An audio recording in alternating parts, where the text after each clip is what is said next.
Hello, guys. It's good to connect with you once again. I I made this video to give just a little bit of advice. I'm a lawyer, and in the course of my practice, I have been involved in matters that of a criminal nature. And what that means is that it has caused me to interface several times with law enforcement, including the Nigerian police force. So this gives me some reasonable reasonable basis or qualification to be able to share this little bit of advice with us. And the advice is this: fellow Nigerians, ladies and gentlemen, as much as is possible, as much as is within your power, do not take matters to the police. Do not take matters to the police station. Do not get the police involved with any issue that concerns you unless it is absolutely necessary to do so. Don't get me wrong, I'm not saying there will never be any issues that need or require police involvement. I'm saying unless you know that it is absolutely necessary, don't get the police involved.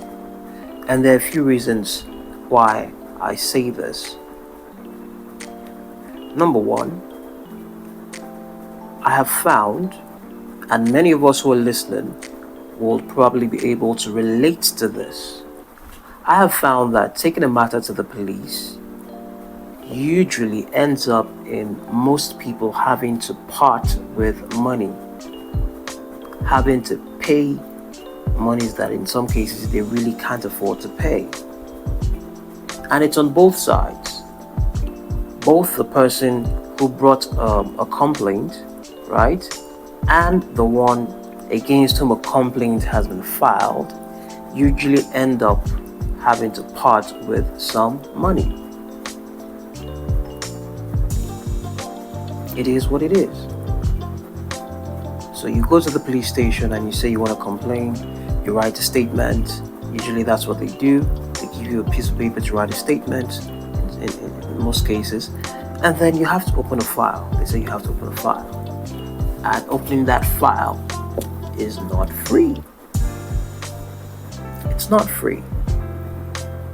You gotta pay for it. And then if you're the one against whom a complaint has been made, when you get there, the likelihood that you'll be detained is very high. And if you are detained, being detained doesn't necessarily mean that you're going to be put in a cell immediately. Being detained is just simply you can't go. You're here, but you can't leave anymore. You can't leave. So sometimes you're detained in an office, you're detained in a waiting area. Sometimes you might be detained by the counter or behind the counter or in a cell. Regaining your freedom usually requires still parting with some reasonable amount of money. And that is in spite of the fact that we have been told that bail is free.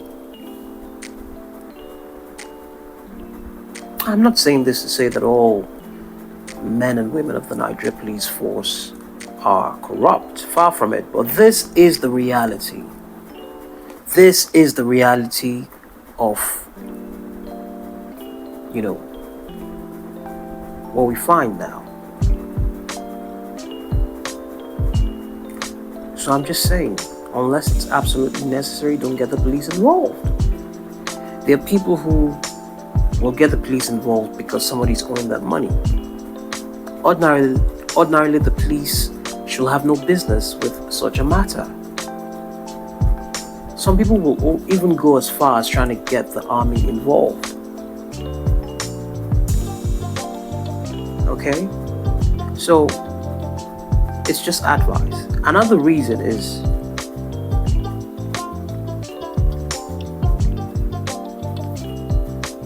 when we throw too many complaints at the police system or try to push them through the police system, we stretch their resources. We stretch their resources because a proper investigation requires resources. An arrest requires resources. And a proper prosecution also requires resources. And what many of us may not have realized is that the Nigeria police force is severely underfunded. I repeat, the Nigeria police force is severely underfunded. Now, whether that is intentional as a matter of sabotage or as an agenda of containment, I don't know. That's a matter for another day. That's a deep dive on its own.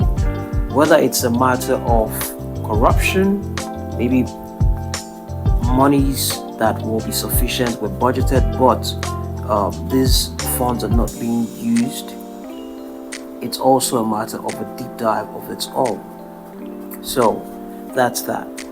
But I'm saying this to my fellow Nigerians.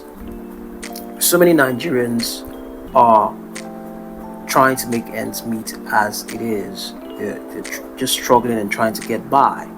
So this is something that is going to cost you money if it is not absolutely necessary, right?